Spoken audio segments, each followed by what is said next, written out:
You're not being detained. So am I free to go? And by all means, if you do leave, it does mean that we would be able to use powers to arrest you. What do you want? Can I take your details? Am I obliged to? Well, obviously with the current climate, and you're acting a bit strangely filming a police station. No, I just told you what I'm doing. Photography's not a crime. I'm sat here. I'm waiting to get some pictures of a police car going in and out of the police station to finish off a story that I've been working on. Yeah. So I'm not obliged to give you my details because I haven't broken any laws. Do you mind not getting that in my face? Well, it's not in your face, and you came up to me, so. Yeah, because you're filming a police station. Well, that's not against the law, though, is it? No, but it's suspicious, strange behaviour. It is quite suspicious. No, I don't think it is. And terrorism or current climate has nothing to do with it. Terrorism in Waterlooville, I don't think so. It can happen anywhere, and it would cause us concern that you're sat here constantly filming a police station. Well, why are you saying constantly? Because I've been sat here for 20 minutes waiting for a car to come around the corner to go into the police station, which is what I wanted to capture. Which we did. Yeah. So once that happened, I'd expect you to stop. Yeah, you continued to film. Because you got what you wanted. Yeah. And left. If that was because you got out of the car and then you started walking over The here. very first words they use are not questions, but demands. There is no effort to understand the situation. No attempt to figure out what is actually happening. They move straight to requesting personal details, as if holding a camera automatically creates suspicion. Calling filming strange does not turn it into a crime. It's just a personal opinion, not a legal standard. Then they lean on the current climate to justify pushing for his information, and that's where the reasoning starts to fall apart. Referring to general global tensions does not create lawful grounds in a specific situation. If recording a public building were genuinely linked to terrorism, it would be illegal in every case. But it clearly isn't. This shows how quickly assumption can replace lawful reasoning when action is taken without proper justification. No, you just turned yours on. Mine's on already. All right, well that's fine. Well, that's fine. You're recording me and I'm recording you. But I'm not obliged to give you my details because I haven't broken any laws. Okay? And being suspicious is not a crime either. You can appreciate though, given the current climate and terrorism being an issue, you are sat here. There's no terrorism in Waterlooville. Yeah. Oh, and understand why you come over to speak to me, but coming over and like, oh, we'll get your details, blah blah blah, is I'm not obliged to do obviously, that. I'm engaging in a conversation with you. Yeah. And I told you what I was. Myself, I'm TC Morris. I told you what I was doing. Waterlooville Police Station. All I asked was for your details. And you could introduce yourself. I explained to you what I was doing. And I understand that. All I asked was for your details, for your name. No, you don't need my name. No? No, because okay, you stick it in your computer and it stays there forever. It's not that it was honestly from me to engage in a conversation with you. I appreciate it if you obviously remember it. I've just spoken to my sergeant as well. Yeah. Under the Terrorism Act, with the current climate as severe and the way you're acting, I will need your details. The so-called friendly introduction doesn't match the body language at all. The notebook is already open, pen in hand, and the focus jumps straight to personal details before anything close to a proper greeting. That's not how a normal conversation begins. That's how someone starts documenting a subject.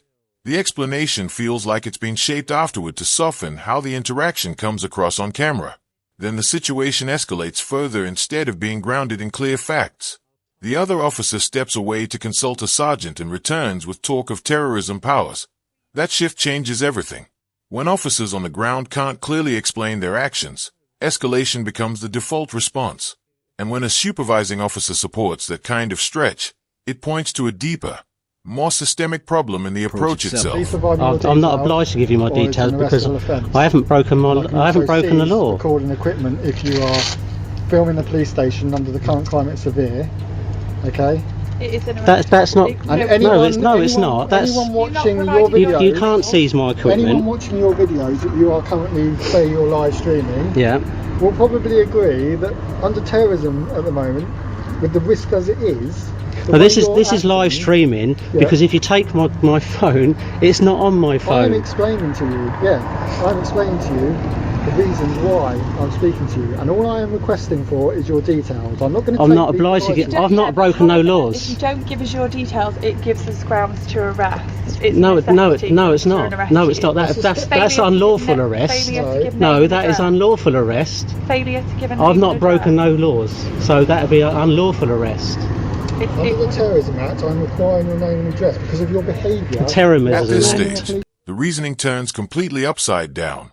Instead of establishing a lawful basis, everything starts to drift. First, they suggest that refusing to provide details somehow creates an offense on its own. But that's not how arrest powers work.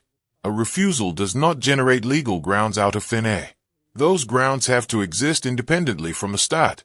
The claim that recording equipment can be taken simply because a name isn't given shows a clear misunderstanding of seizure powers, which require proper legal authority and real necessity, not frustration or convenience. And when the notebook comes back into play again, the real priority becomes obvious. The focus is no longer on any clear or identifiable offense. It's on completing a record, filling in a line, rather than properly justifying the action So itself. I've actually got written permission to sit here and do this. Right, well, why didn't you tell us that? Can you show us that, please? Where's your written permission? It's That's not not a public place. police station. A police station's not a public place. Well, it's still paid for by the public, isn't it? It's not a public place though. Under the Well, this definition of where a I am public is place. where I am is a public Yeah, place, you're right there. and I'm allowed to film anything I can see from a public place. Within reason, but if your actions go beyond that and are suspicious... Well, my actions aren't gone beyond that. I've told you Yeah. exactly what I'm doing. It's to finish off the end of my social experiment blog that I was making. Well, you're still filming now, so it's... I'm filming now for my own protection. Protection from what? From you. You're standing there threatening to arrest me under terrorism, No, I'm asking for your We name asked for and your details. which I'm not obliged to give you unless I've been arrested for a crime. I don't feel like we've given you any cause for concern about our behaviour.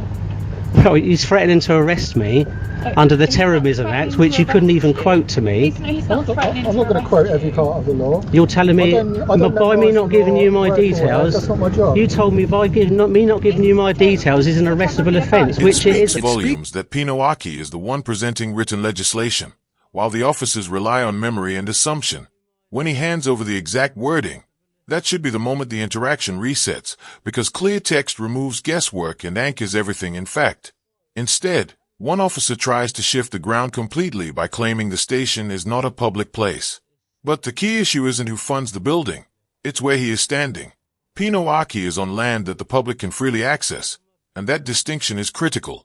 If he is lawfully present in a space open to the public, then attempts to blur that boundary don't hold up.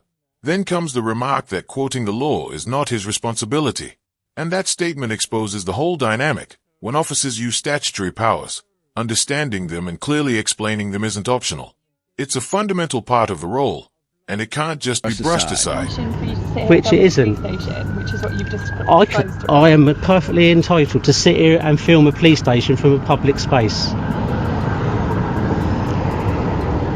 In fact, I can even give you the law on photography. There you go. It says that you do not need a permit to film or No, photograph I don't. in a public place. It doesn't say anything about filming or taking photographs of a place that isn't public. Photography on private land is not restricted if the landowner has given permission. I'm on public land. Yeah, but what we're But I talking can about still is the fact that you're I filming can- the police station, which is not From your house. that's Someone not else a house though, is it? No, but it's not a public place. Yeah, but if someone wants to stand outside my house in the public and film it, they're allowed to do that by law. No, There is no law that's there's no law. No, there's not. Right. No, there's not.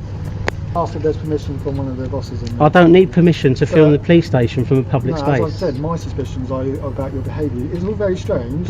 What's suspicious about my behaviour? Do you think I'm a terrorist? You're not talking to Have me I got normally. have I got any bombs in my You're bag? quite defensive about the fact that Yes, because you've come over here to stop There's preparation. me. We asked you if You're you could trying to engage stop in me from conversation. The filming. response completely misses the core issue. The absence of a rule that clearly permits filming does not mean it is forbidden. That's not how the law works in public spaces. People are generally free to record anything they can legally see unless a specific restriction applies. There is no universal rule that bans pointing a camera at a building just because someone inside feels uncomfortable.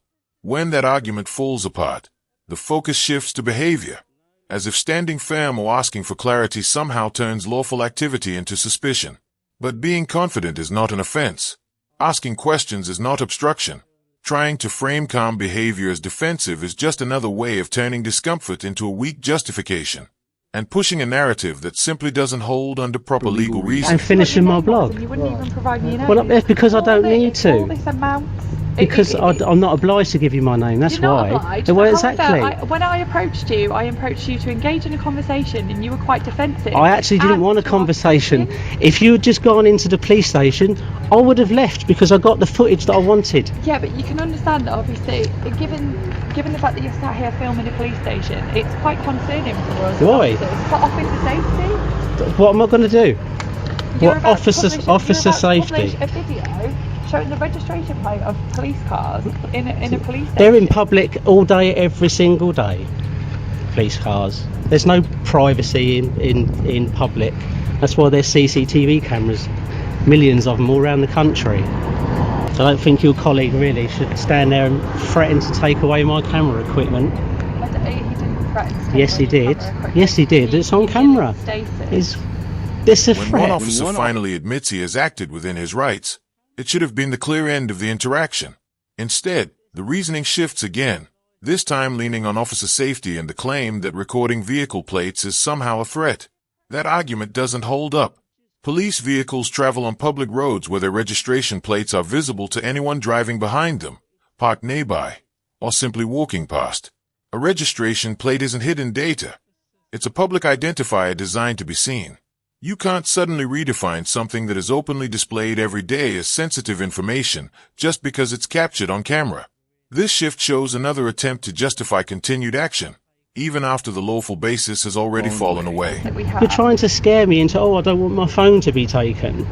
So in order for me to give up my details that I'm not obliged to give you. If you believe that we wouldn't be able to seize your phone, why would you be recording live to a cloud so that when your phone is taken? Oh, when my phone's taken? Well, that's what you said. Is that what you're saying? When my phone's... That's why I'm recording to the cloud and not onto my phone. You said that you record so that if somebody takes your phone, yep, that the videos aren't there. Yeah, that's right. Yeah. So I've still got my evidence, because I can't get your evidence off of your camera. If this goes to court for me to get all my camera equipment back. Why would you assume this is going to go to court?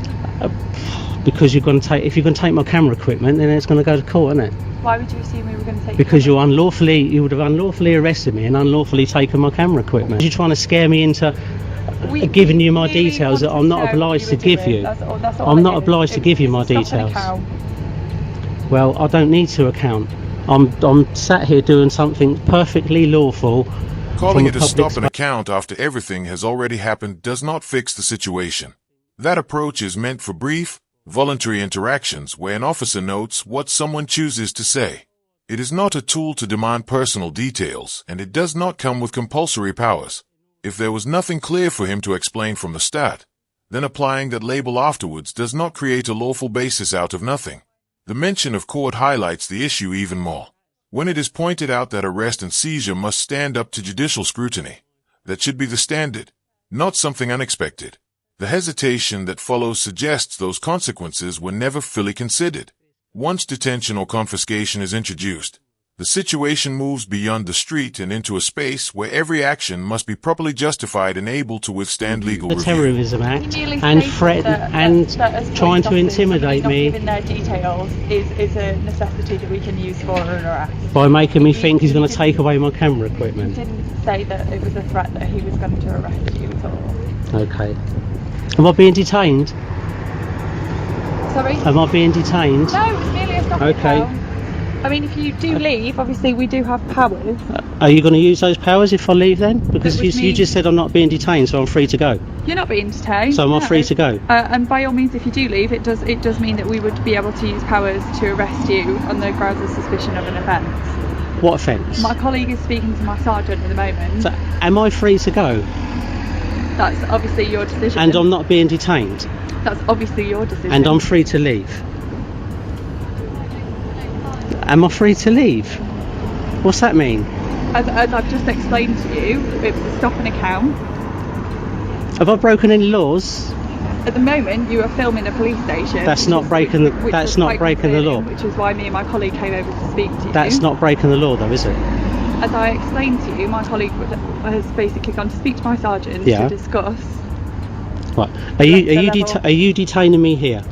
I'm not detaining you. Right. So am I free to leave? I would suggest you didn't leave. Am I free to leave? I would suggest you didn't leave. Why? I would suggest that you didn't leave. Why? I have answered your question. What you do next is up to you. Well, I know what next is up to me, but you just said I'm not being detained, so therefore I'm free to leave because I've broken no laws. The next move is yours. I've asked you to wait. Okay, I don't want to wait. I'm going to leave and I'm going to go home. Okay? The clearest moment in this entire exchange comes when Pinekey asks a direct and simple question. Am I detained? The answer is no, and that answer carries real meaning. If a person is not detained, then they are free to leave. It really is that simple. And yet, the moment he acts on that freedom, the tone shifts. Suddenly there's talk of having the power to stop him, along with hints of arrest based on vague suspicion. That contradiction says more than anything else. Legal powers don't switch on and off just because someone starts to walk away. There's also a wider concern in how serious terms are used so loosely. Arrest is mentioned without a defined offense. Seizure of equipment is raised without a clear legal basis. Terrorism powers are suggested as a fallback. When such serious authorities are used so casually, it undermines their legitimacy. These are not throwaway terms. They exist under strict legal conditions for a reason. And what ultimately brings this episode to a close isn't confrontation, it's clarity.